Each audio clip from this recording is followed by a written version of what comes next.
One evening, my wife looked at me like a stranger right there in our marital bed. My wife rejected me in bed. Don't touch me. I have self-respect. Next day, I rejected her demands. Don't ask me, I have self-respect. She lost her mind. Sup. Reddit. My wife thought she could treat me like garbage while I funded her lifestyle, then acted shocked when I finally stopped swiping the card. Grab your popcorn and enjoy the show. Name's Dean, 36, male. For the first 6.5 years, Grace and I had a solid marriage. We met at a supply chain conference in Dallas, bonded over terrible hotel coffee and worse keynote speakers. She worked in event planning back then, had her own thing going. We got married after dating for 18 months. Bought a house in the Chicago suburbs. Did the whole American dream routine. Things were good. We traveled. Hit up Nashville, Austin. Took a trip to Colorado. She had her friends. I had mine. We did couple stuff on weekends. Grabbed dinner at that place she loved. Watched movies on the couch. Normal marriage things. Nothing that would make you write a country song, but nothing that would make you call a lawyer either. Then about 5 months ago, something shifted. Started small. Little comments about how I never put enough effort into date nights. Eye rolls when I'd suggest cooking instead of ordering. This new habit of correcting me in front of people like, I'm some kid. Your friend Carter, not Carl. We went to Mexico, not Miami. You're thinking of your other job. Her friend Monica started coming around more. This realtor, who drives a white Audi and treats every conversation like she's closing a deal. Divorced twice, collects alimony like baseball cards, and has opinions about everyone's relationship. Suddenly, Grace is talking about how I don't appreciate her enough, how marriage should be a partnership with equal effort, how she deserves better treatment. I'm thinking, better treatment? I work 60-hour weeks managing supply chain logistics for a freight company. I pay the mortgage on our 4-bedroom house. I paid off her student loans last year. Her car is in my name because her credit's garbage from some shopping spree phase she went through before we met. I'm not some absent husband who rolled in at midnight reeking of cigarettes. I'm just a regular guy trying to keep things running. But I didn't push back.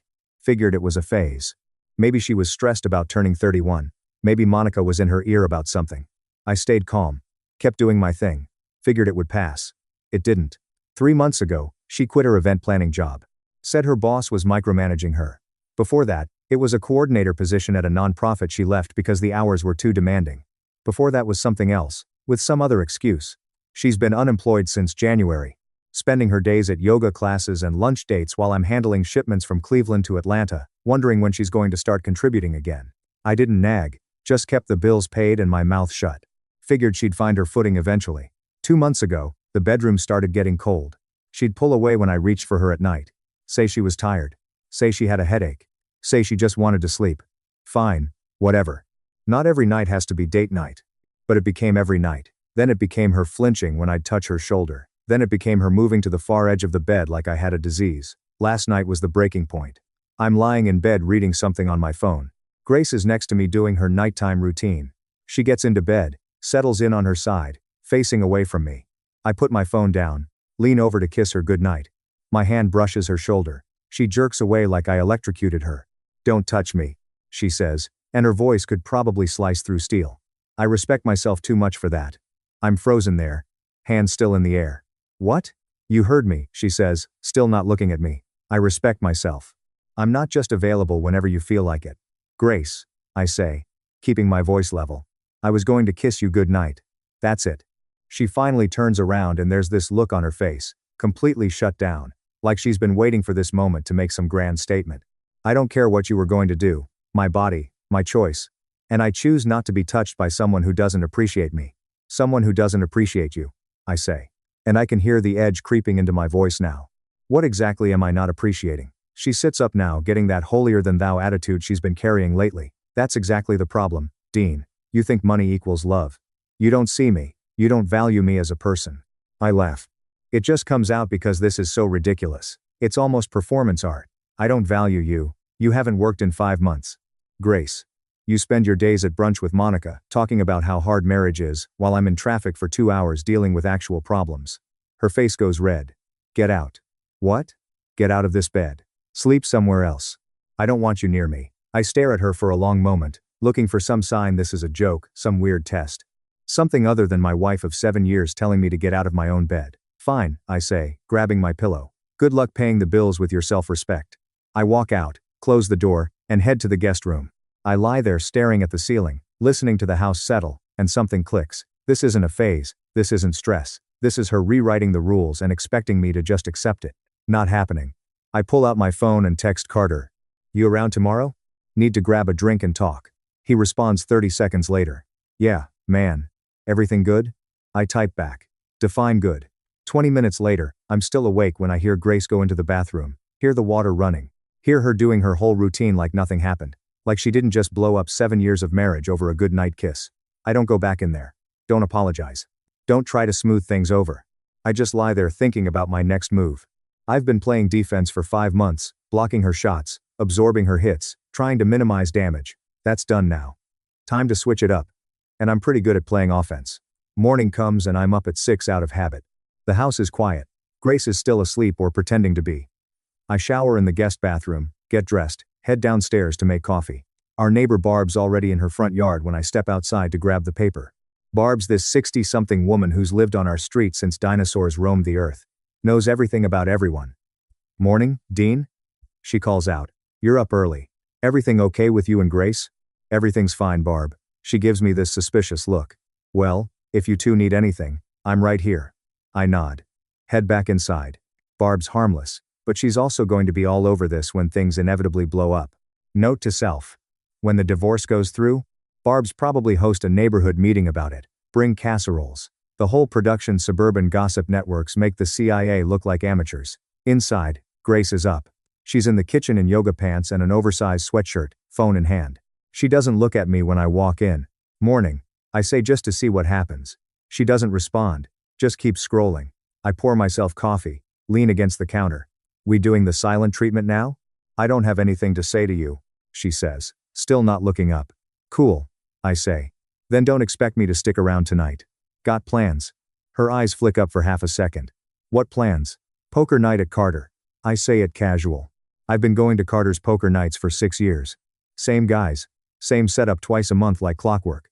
On a Thursday, she says. Yeah. Grace. On a Thursday. Carter texted last night. Moved it up because Owen's got some conference this weekend. Amazing how she can go from complete silence to suddenly caring about my schedule, the second I mention going somewhere without her trying to control me while pretending it's concerned. Classic move. She sets her phone down now, crosses her arms.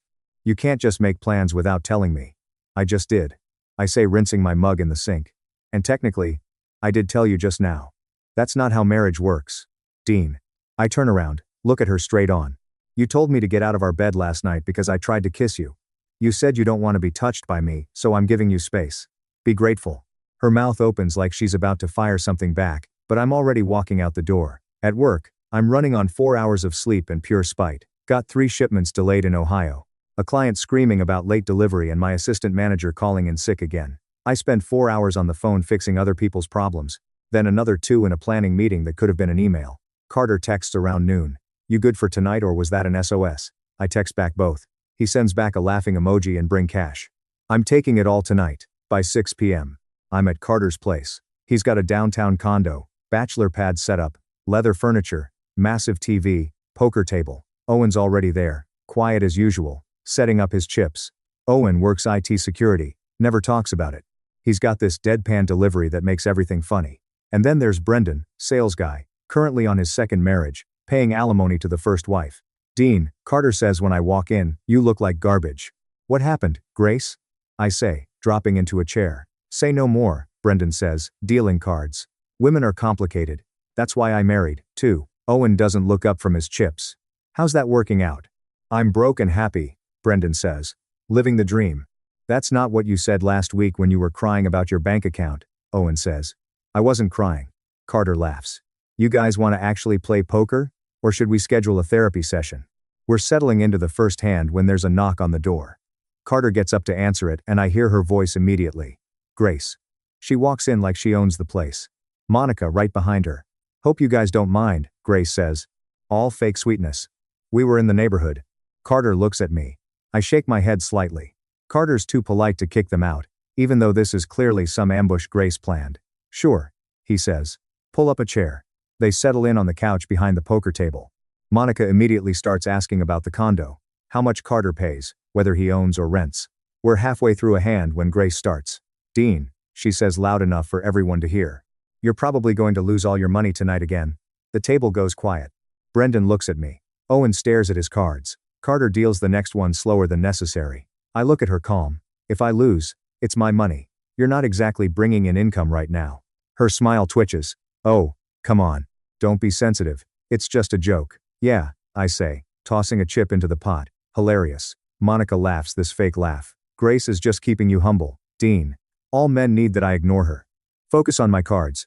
But Grace is not done. 20 minutes later, she tries again. We're in the middle of a big hand. Almost 300 in the pot when she leans forward. Dean, maybe you should fold. Strategy is clearly not your strong suit. Owen looks up from his cards. Actually, his win rate's higher than everyone here except Carter. Grace blinks. What? We keep stats. Owen says completely deadpan. Dean's up 4,000 over the last 2 years. Brendan points at Owen with his drink. Why you got to bring that up right now? Making me look bad. Owen shrugs. It's just data. Well, money isn't everything, Monica says, trying to save face for Grace. It is in poker, Owen replies, not even looking up. The whole table's watching now, waiting to see what I do. Carter's got this little smirk like he's enjoying the show. I fold my hand anyway, stand up, grab my jacket, I'm out. Grace's eyes go wide. What? You're leaving? Yep, I say, looking at Carter. Sorry man. I'll catch you later. Carter nods, respecting it. But why? Grace says. And I can hear the panic creeping in now. I look at her, then at the table, then back at her. Because I don't play where I'm not respected. I walk out. Door clicks shut behind me. Clean exit. Done. My phone starts blowing up before I hit the elevator.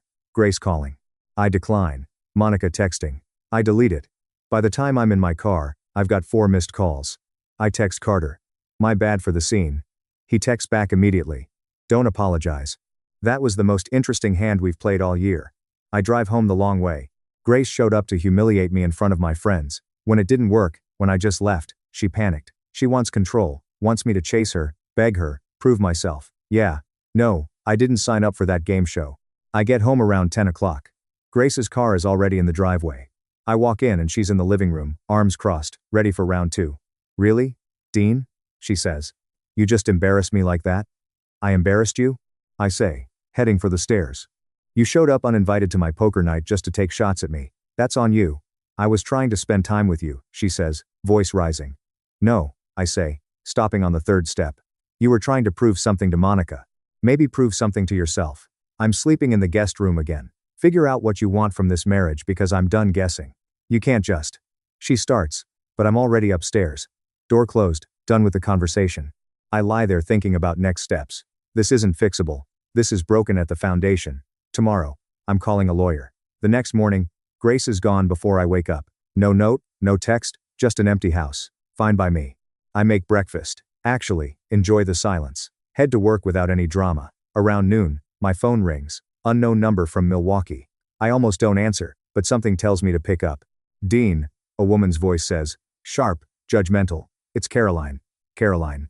My mother-in-law. A woman who's never liked me, and has been taking shots at our marriage for 7 years at every family dinner. Hi, Caroline, I say, keeping my voice neutral. Grace called me this morning. She's very upset. You've been emotionally distant. Sleeping in another room. I was at poker night. Caroline. My poker night. She showed up uninvited. She says you've been hostile to everyone. Grace deserves better than this. Caroline, if she deserves better, tell her to go find it. I'm done being lectured by you. How dare you? I hung up. That evening, I'm sitting on my porch with a soda, when Barb materializes from nowhere. Saw Grace leave with suitcases this morning, she says. Everything okay? She went to her mother's, I say, taking some space. Barb sits down on my porch steps uninvited. It's about who's willing to be more stubborn. You want this to work? Outlast her. I'm not trying to outlast anyone, I say. I'm just tired of being the enemy in my own house. She stands up. Then maybe stop defending and start attacking. She walks away before I can ask what that means. Grace comes back 2 days later with her mother in tow. Caroline walks in like she owns the place. Immediately starts rearranging throw pillows. Dean, she says, barely looking at me. We need to talk. No, we don't. I say this is between me and Grace. I'm her mother. I have a right. You're a guest in my house, Caroline. Act like it or leave. Her face goes purple. Grace jumps in. See? This is exactly what I'm talking about. He's hostile to everyone. Your mother just walked into my house and started criticizing me within 30 seconds because someone needs to. Caroline says, I grab my keys. I'm going to Wisconsin for the weekend. You two can have the house. You can't just leave. Grace says, watch me. Wisconsin's a 3-hour drive, and I make it in 2.5. The cabin's exactly as I left it last month. Small, rustic, quiet.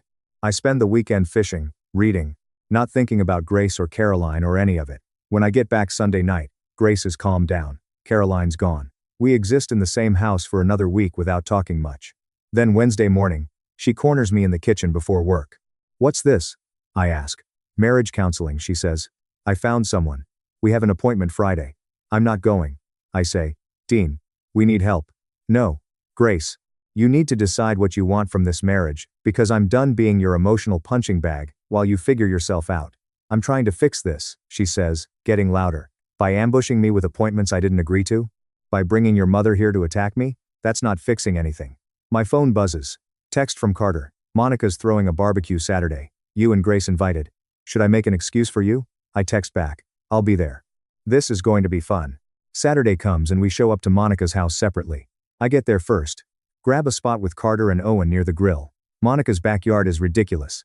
In-ground pool with a waterfall feature. Outdoor kitchen with 3 different grills. Professional landscaping divorce settlements apparently pay well. Brendan's there too, holding court near the drink cooler with some story about a client who bought 30 hospital beds cash.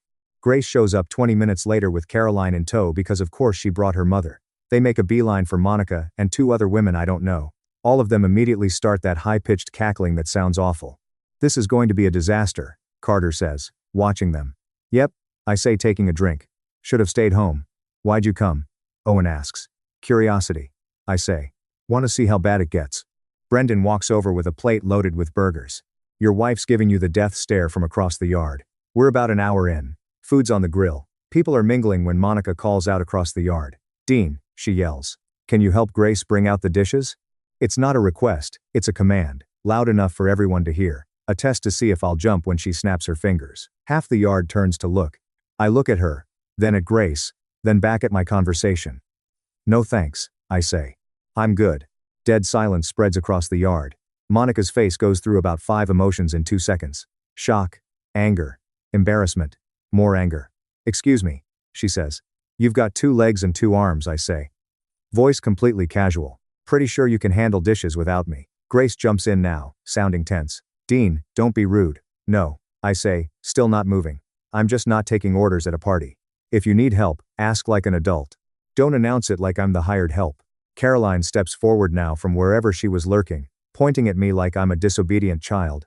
You will not speak to these women like that. I stand up now, hand my drink to Carter. Actually, Caroline, I'll speak however I want. This isn't your house. You're not my mother. And I'm done pretending you have any authority over me. The yard's completely quiet now. Even the kids stopped running around. A guy with grill tongs stands there frozen in midair. Eli's trying to disappear into his lawn chair. Grace's face is red. You're embarrassing me. No. I say, walking toward my car. You're embarrassing yourself. I'm just refusing to participate. Have a great party. I leave. Second party. Second exit. I'm developing a signature move. My phone explodes before I'm out of the driveway. Grace calling. Monica texting. I ignore all of it. 3 exits from 3 events in 2 weeks. At least I'm consistent. I drive to a restaurant. Grab dinner alone. Watch a game on TV. My phone keeps buzzing. Finally, I shut it off and enjoy the silence. When I get home around 9 o'clock, the house is empty. There's a note on the counter. Staying at Monica's tonight. We need space. I crumple the note and toss it. Space. Sure. Whatever helps her sleep at night. Monday morning. I call Janet. Carter gave me her number months ago just in case. She's a divorce attorney. I need a consultation, I tell her assistant. She's got an opening Wednesday at 2, the assistant says. Wednesday comes and I'm sitting in her office downtown, 17th floor, windows overlooking Lake Michigan, shelves full of legal books and framed credentials. Janet's in her late 40s, salt and pepper hair pulled back, doesn't miss a thing. Tell me what's happening, she says. I lay it all out. The bedroom rejection, the poker night ambush, the mother-in-law invasion, the barbecue disaster. Janet takes notes, asks questions. Does she work? No. Who pays the bills? I do. Whose name is on the house? Both. But I paid the down payment and handle the mortgage. The cars? Mine's in my name. Hers is in my name because of her credit. Any kids? No. Good. Janet says that makes it cleaner. We go over assets. The house is worth about $400,000. Mortgage is down to $260. Retirement accounts I've been funding. Savings I built up before we got married. The cabin in Wisconsin is mine. I bought it 6 years before we met. That's separate property. Janet confirms. She's got no claim. What's my timeline? I ask. File, serve her, negotiate. 6 months minimum in Illinois. Could be longer if she fights. She's going to fight, I say. Janet smiles.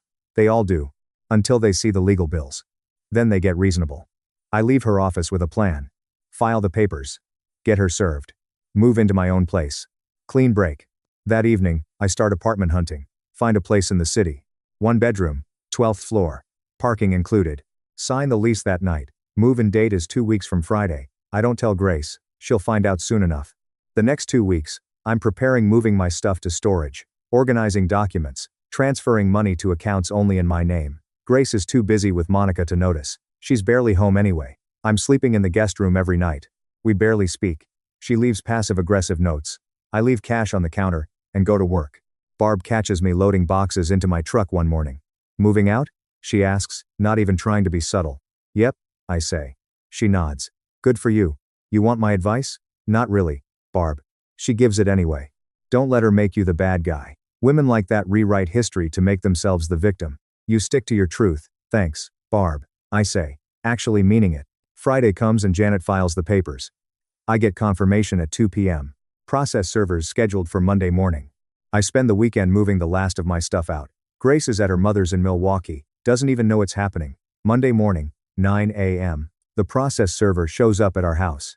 I know because Grace calls me 30 seconds later, sounding pissed. What is this? She says. Divorce papers. I say calmly. I'm done, Grace. There's a pause. You can't be serious. We can fix this. I'm serious. And no, we can't. She hangs up. I expect the screaming to start immediately, but it doesn't. Instead, I get nothing for 2 hours, then a text. Can we at least talk in person? I don't respond. An hour later. Dean, please. I know I made mistakes. Still nothing from me. By evening, the tone shifts. Another text. You're really going to throw away 7 years like this? Then fine if this is what you want. But the next morning is when things really fall apart. She calls at 7 a.m. And this time she's crying. Real or fake, I can't tell anymore. Dean, please, we can fix this.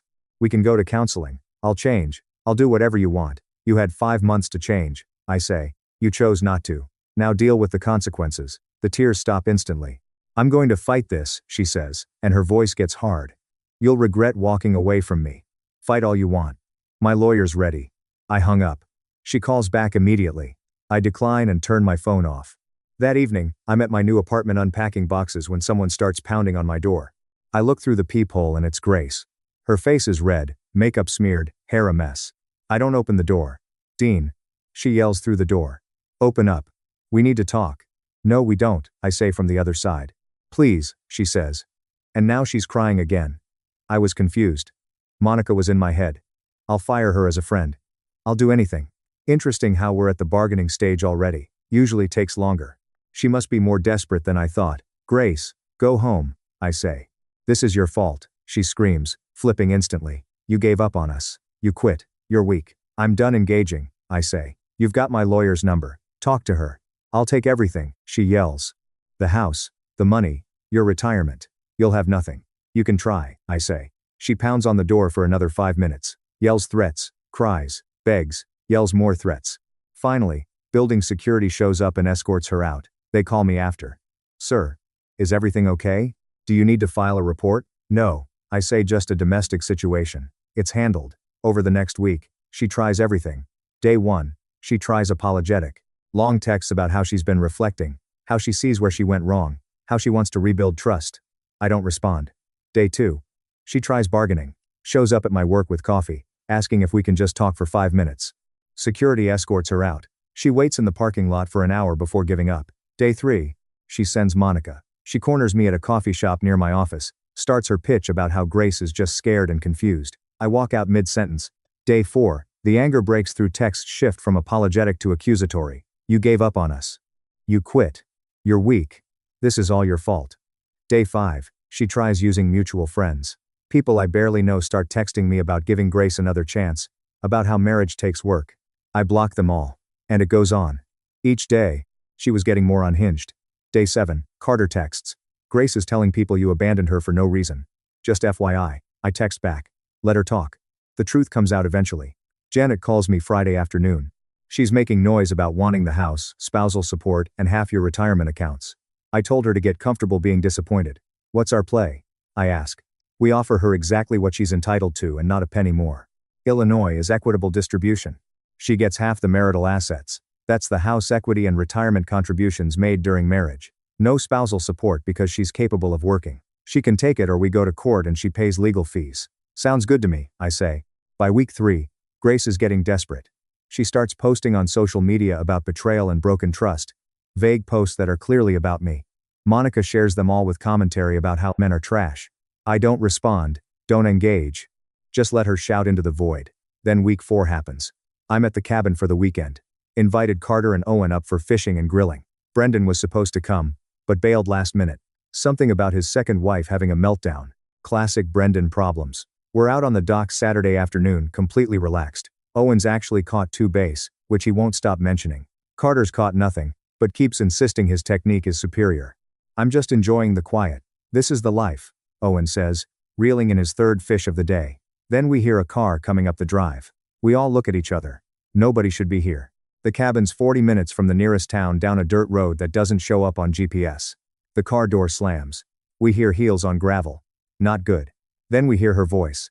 Grace comes around the side of the cabin and she's a mess. She was wearing a cocktail dress and stiletto heels like she just came from a restaurant. Swaying on those heels, eyes unfocused. Dean? She yells, spotting me on the dock. We need to talk right now. Owen looks at me, eyebrows raised. Want us to leave? I shake my head. Nah. Stay. This should be entertaining. Grace stumbles toward the dock. Almost trips twice. Carter mutters something about liability insurance, and I hold my laugh. You can't just ignore me, she says, getting closer. Pointing at me. I'm your wife. You're my soon-to-be ex-wife. I say, not moving from my chair. And you're trespassing. This is my property. She stops at the edge of the dock, wobbling in her heels. The dock's only 5 feet wide, and she's taking up most of it. I came all the way here to make you listen to me. I'm not interested. I say. Go home. You ruined my life. She says. You gave up on us. You're a quitter. No. I just stopped playing a rigged game where the rules changed every time I started winning. Carter snorts into his drink. Owen's biting his lip. Who the heck are you? Grace says, squinting at them. Are these your new friends? Did you replace me already? These are the same friends I've had for 6 years, I say. You're just too self-absorbed to remember. Hey, Owen says completely deadpan. That toast took me 3 hours to write. Carter starts laughing. I'm self-absorbed, she yells, getting louder. I gave you 7 years of my life, and I paid for all 7 of them, I say. What exactly did you give me besides attitude and ultimatums? I loved you, she says. Like this is some grand revelation. You loved the lifestyle, I correct. You loved what I provided. That's not true, she says. Her voice cracks. Grace, I say, standing up now.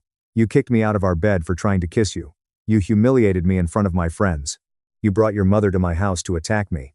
You showed up at parties just to order me around like hired help. You made it very clear I wasn't good enough for you. So, I left. That's on you. But I regret it, she says, full on sobbing now, makeup running everywhere. I was confused. Monica said I deserved better, and I believed her. Monica's divorced twice and miserable, I say. Maybe don't take marriage advice from someone who can't keep one. Carter raises his drink. Cheers to that. You're being cruel, Grace says. I'm being honest. You wanted better. Go find it. But you don't get to show up drunk at my cabin throwing tantrums because I called your bluff. I came here to fight for us, she says. No. I say you came here because you're realizing nobody else is going to put up with your BS. She just stares at me, tears running down her face. Makeup completely destroyed now. Owen stands up, holding out his phone. Ma'am, you should probably get a ride home. You're not in any condition to drive. This is none of your concern. She yells at him. Then she turns back to me. This is what you want to humiliate me in front of strangers? You humiliated yourself, I say. I hate you, she says. I shrug. Join the club.